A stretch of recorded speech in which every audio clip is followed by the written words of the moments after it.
Hey everybody, I'm thrilled to announce that we're rapidly approaching 20,000 followers, which is fantastic. And so what I want to do is give away a couple prizes to thank everybody for helping us get to where we are. So if you can like, subscribe, and comment to this video, we're going to have a handful of prizes we're giving away. The next one is a Water Pik. Water flossers are phenomenal. We have a lot of patients where manual dexterity doesn't allow them to get into the nooks and crannies, whether it's implants, whether it's crooked teeth, overlapping teeth. If you have a full mouth reconstruction with implants, a lot of times there's little nooks and crannies that you can't quite get to with the toothbrush or even with an electric toothbrush.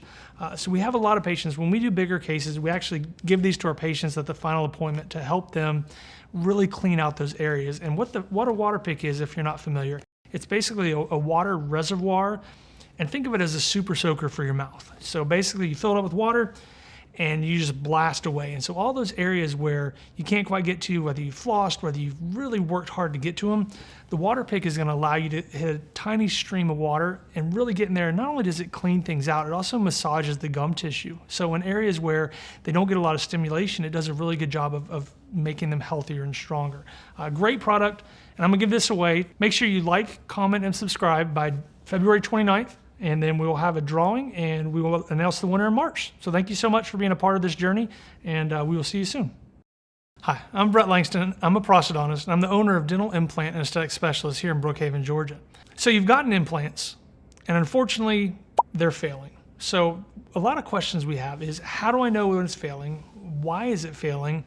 What do I need to do to correct this? And is this the end of the world for my mouth? And I can assure you that while implant failure is rare and not very common, in fact, single tooth implants are one of the most successful things we do in dentistry, failures do happen. And so I think before we go down the road of what a failure is, I want to remind everybody of the process and how it works. And I think once you understand that, it'll be a little bit easier to understand what happens and why it failed. So an implant is basically a titanium screw that goes down in your bone. And once we place it in there, we're waiting for a process called osseointegration, where the bone cells, your actual bone cells, will grow onto the surface of that titanium implant. And so that process takes time. It takes about 8 to 12 weeks. And so in that process, the bone that's in your jaw where the implant is will start to kind of slowly die away. And as it's dying, it's replaced with new healthy bone that grabs onto that implant.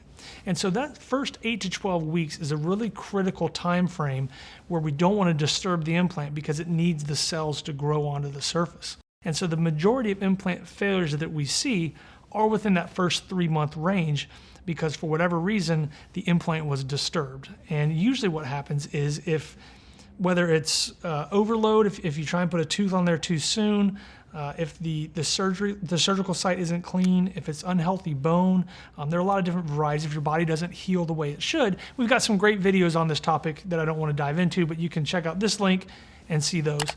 But what happens is, instead of getting the bone cells to grow on the implant, you actually get a layer of tissue that creeps in between the bone and the implant, and that tissue is just not strong enough to hold the implant in place.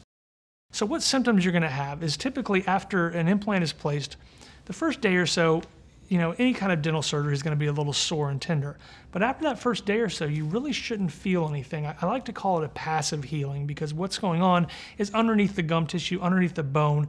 It's not like a cut on your hand that you're going to constantly be looking at. It's not secret, but it's out of sight. So within that first couple days, some soreness, but after that, you really don't feel or know that your implant's there.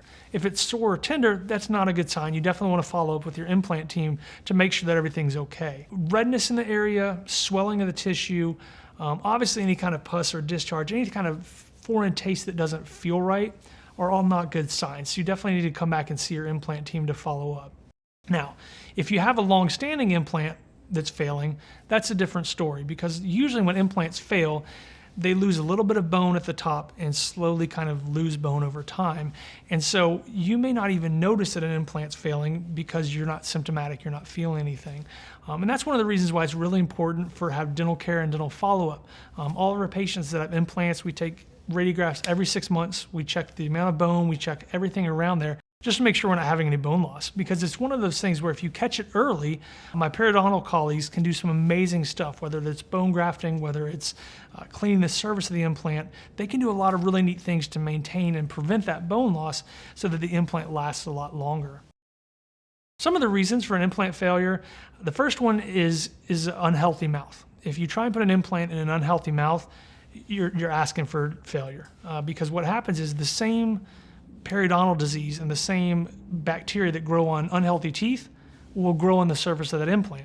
And so if you've got just a mess of unhealthy teeth in your mouth and you're missing one tooth and we try and put an implant right there, we have no way of preventing those unhealthy cells from attacking that implant. So the first step is making sure you have a healthy mouth. The second thing is how your body responds to that implant. Unfortunately, if you have uncontrolled diabetes, if you're on bisphosphonate therapy, if you have a history of cancer treatment, these are all things that will impact your body's ability to heal. Because you remember, those first 8 to 12 weeks is really important for the new healthy cells to grow onto the surface.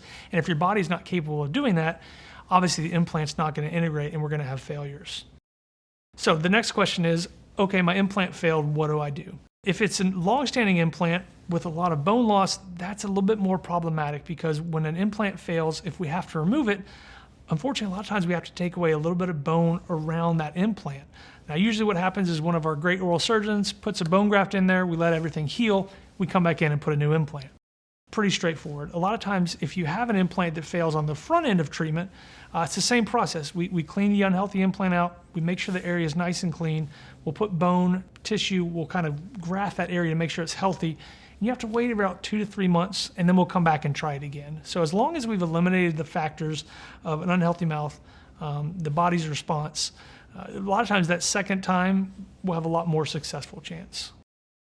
Another question we get is, what is my implant supposed to feel like? And that's a great question. So on a natural tooth, you've got, the tooth is anchored in bone, but you've got a thin lining of what's called the periodontal ligament that acts as almost like a shock absorber. So when you bite, your tooth kind of compresses a little bit, and that's the natural feeling. So when you bite, you're not going to have the natural tooth kind of cushion feeling.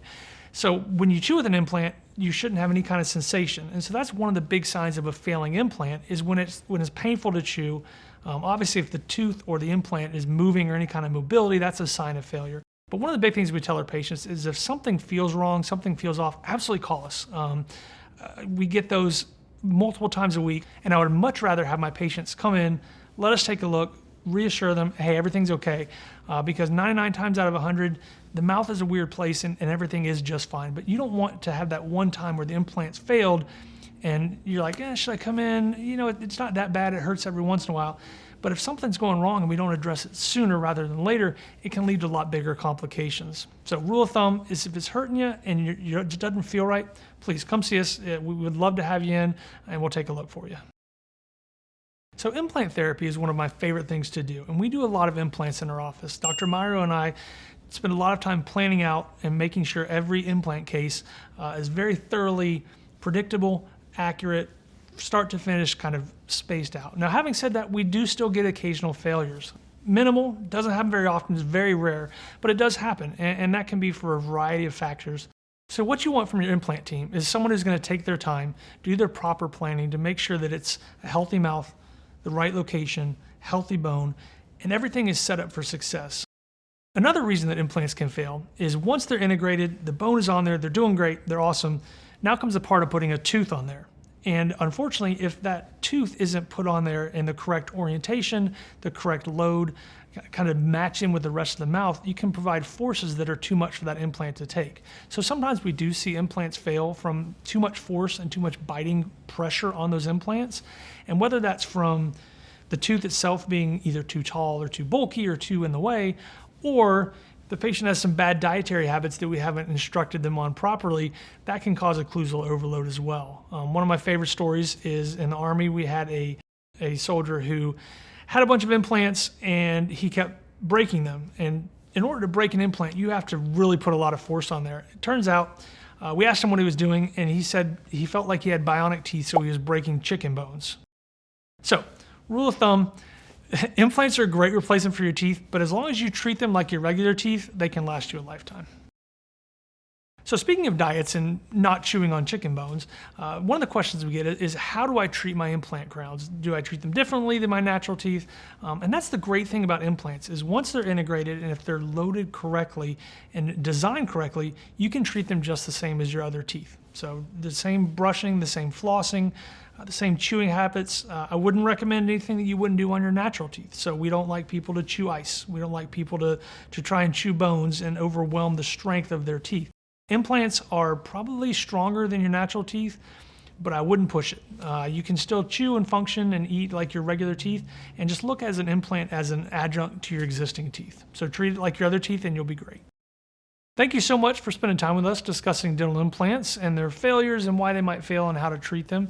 If you have an implant that you think might be failing, or a history of failing implants, or if you have any questions about your existing implants, please feel free to reach out to us. Like, subscribe, comment, call our office. We'd love to have you come in and talk about your specific case.